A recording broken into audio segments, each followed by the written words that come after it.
Well, let me hear you say mountain, mountain, mountain. Fire, what you saying? All right.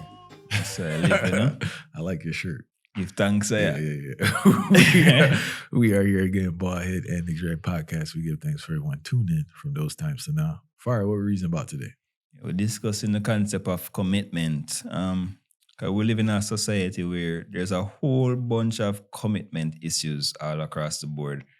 I really want to dig into why we think there's so much commitment issues and certain ways or certain obstacles where as human beings I think we can use to jump over the hurdle of commitment issues.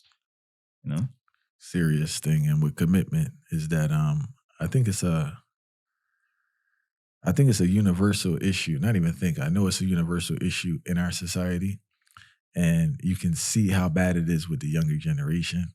These kids here are totally avoidant of committing to anything. And one of the reasons is like they can't deal with things not working out. We spoke about this in previous podcasts, but right, they can't deal with like things not working out the way they think it is. Yeah, they can't deal with rejection. They can't deal with being let down. So because of that, it's just total avoidance, right? You see this lack of commitment, especially now in the workplace. You know, job hopping is the new thing, I guess. And I understand like corporations treat people like crap. I'm not saying, but it's just like you should have a certain level of commitment to your craft as an individual. Heavy in relationships, far right. You know, I know we kind of married, so we kind of out on the outskirts, but we hear a conversation and see stuff, and it's just like, I don't know. I don't know what's the future. I don't know. Excuse me. I don't know what the future of the society and as other countries get corrupted by this ideology is going to be, where you can't have any commitment to another person, both in, like a long-term relationship or a marriage or that type of vibe, or just a friendship. And more than anything, too, you see a decline in people's commitment to themselves. You know, obviously there's a mental. They're doing construction near the studio too. If you do hear it, don't feel no way. They I know, we talk about this mental health crisis, but you just have a large portion of society across the board, demographic, age, race, whatever, economic situation, who have given up on themselves. Very much. You know, so it's like this commitment thing is a serious issue. And it's like, one more thing too, there's another aspect we have to acknowledge, sports, right? And when I say jobs in sports, I know I have to acknowledge they say, well, the sports teams make money, this and that. But at the same time, it's like there's no commitment in sports, especially for team.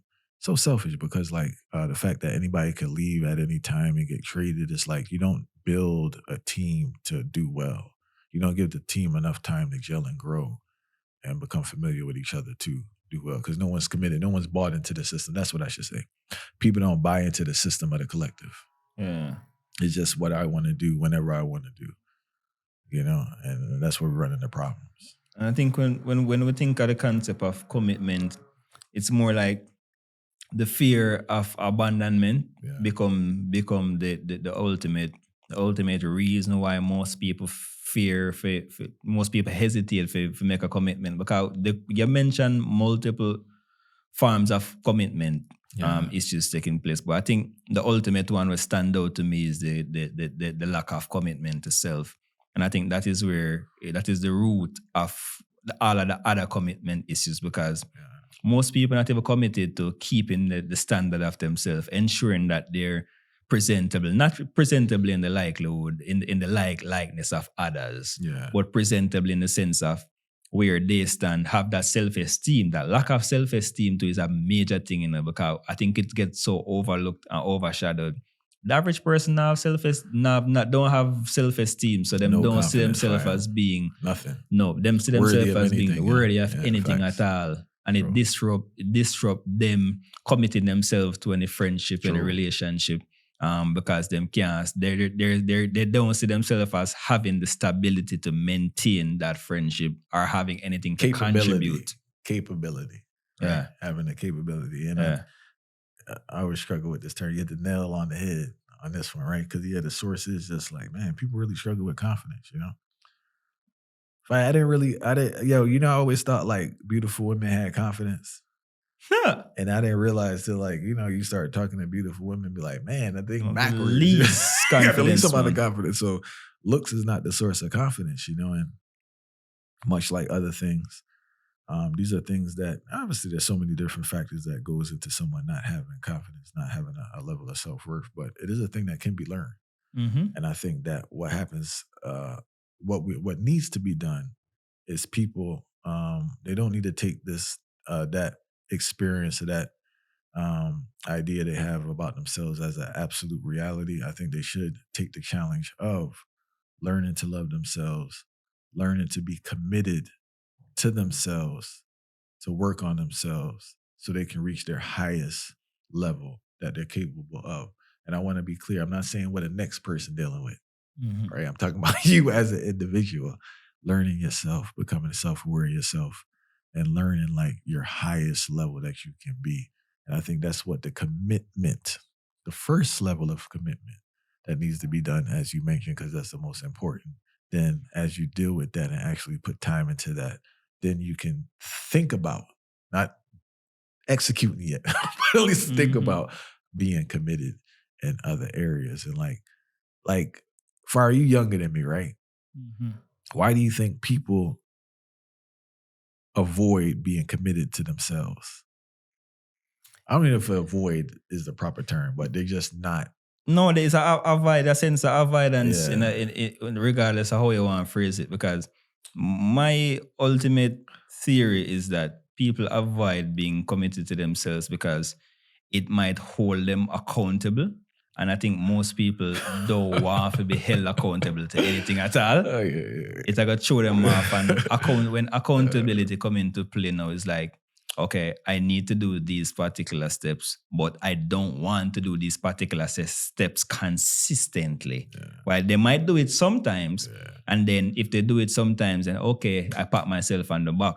But from their perspective, if I have to do this thing consistently, that's gonna take too much out of me, and it's gonna hold me to a particular standard, and I'm not ready to be held accountable for these actions as yet. So let me not be committed to this in the meantime and just do whatever I feel to do, free for all, willy-nilly business, and then that's when things kind of catch up to them in the long run, and they say, oh man, say I really should have stay committed to this. Yeah, so my theory and based off of certain examples when we see our experiences, life experiences when we see with people, even with me even from a personal aspect, we're disciplined and we're committed to certain tasks and certain mission. But there was a certain point in time when we feel like we never want to be committed to anything, because if we become committed to these particular things, then it might throw away off key. Or what if that major question of what if that most people ask themselves, them live them whole life in a what if phase and they never actually get anything done. And that is one of the main reasons why most people have become committed. And you see the what if, everything's tied together, right? And I hope people just listen. I'm gonna try my best to explain this. But when you're committed to something and do it consistently, that boosts your confidence. Mm-hmm. As your confidence gets boosted and you find yourself doing more things that you didn't think you could do, your faith increases. But you can't reach to the point of increasing your confidence and faith if you've never been committed to something. And that's why it's like a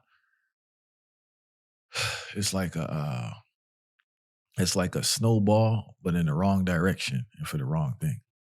Because you didn't put yourself in a place to develop the things that'll help you be more committed. Because you need the confidence and you need faith. Because that whole thing you mentioned earlier is a doubt, that probability, right? And that's what's the deterrent. What if it doesn't work out? But what if it does work out? Mm-hmm. You get what I'm saying? And the more stuff you do and the more stuff works out, you get a little stronger and you tend to be more on what if it does work out. Listen, I'm more terrified of missing out on something working out than it not working out. Most people see the glass half empty than half full, and I think it's our mindset where it messed them up so deep. I think, and next part of things we really need to talk about to where hold on, Fire, don't jump. The same concept, all right, go ahead. But I think these are the main reason behind I think that is trauma. Yeah. There's so much trauma where people have that if that it lead towards them seeing the glass as half empty as opposed to half filled, because within the midst of their trauma, nothing has ever worked out for them in the past. Yeah. So why should it start working out now? You brought up a great point, right? But there's something too, and it's hard for an individual to come to this conclusion themselves. Obviously, they need some form of assistant or an elder, someone to put them on game.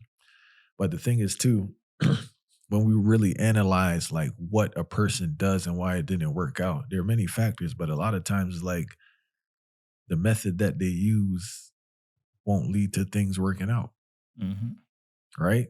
And if you can acknowledge that, you can say, well, what if I do things differently? I can heighten the probability of things working out.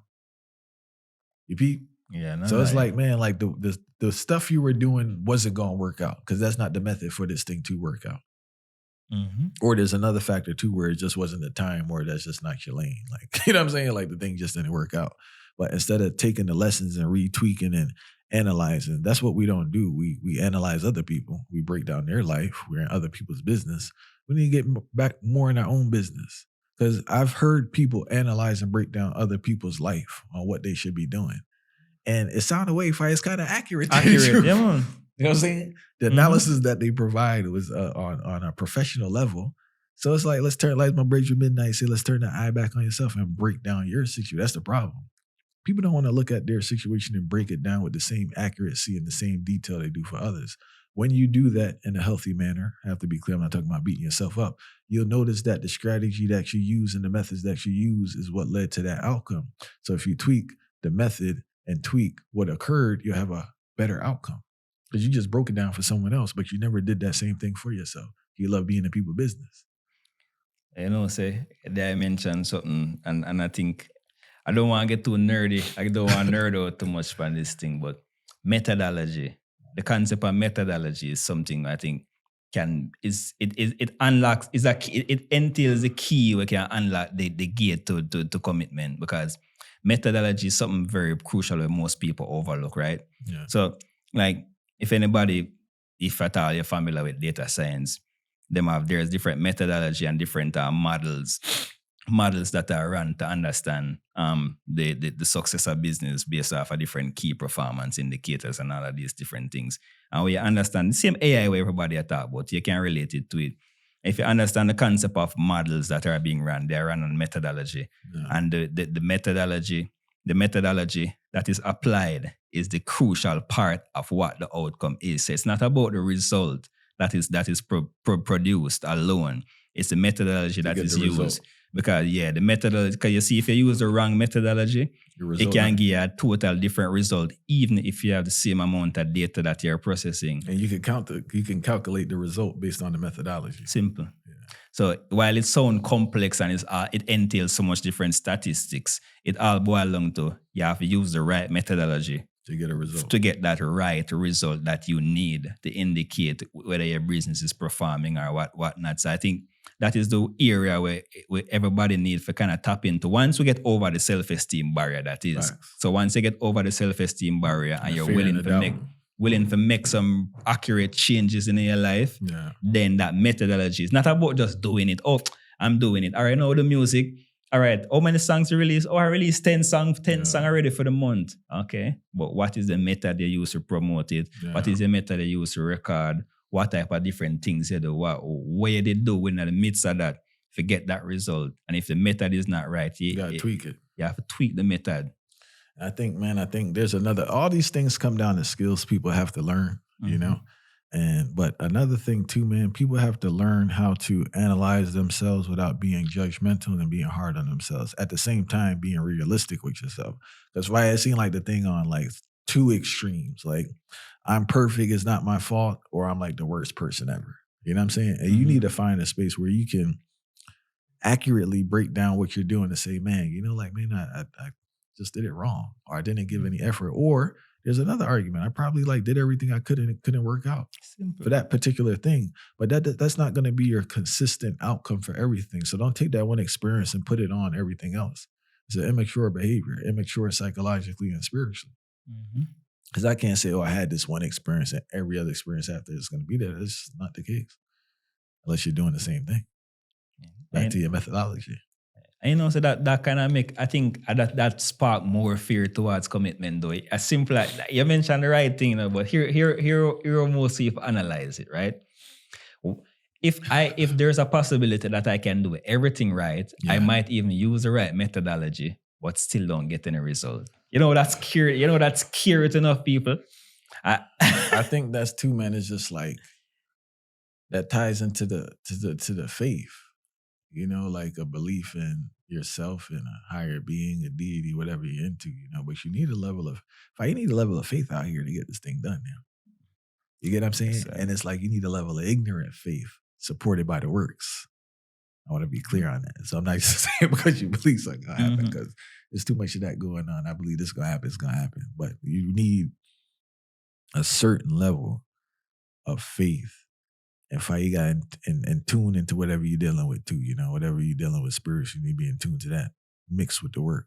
But you need a certain level of faith that's almost not rational to get this thing going. Because if you really think any progressive person, they can't be rational, because what they're doing is against logic. The cosmic man, the thing, it's bigger than me and you, You know what I'm saying? So it's like you gotta put yourself on that heights and really believe. Like, I got an ignorant mind frame. If I even go up my mind ignorant in regards to like how I think I could do stuff. The next person probably say you never do it. Yeah. But I know I'm gonna do it in time. Yeah, of course, because you have to see the way that you're so committed to this thing that the end result already, regardless. The only question is, do I have enough endurance to stick in there for this thing to happen?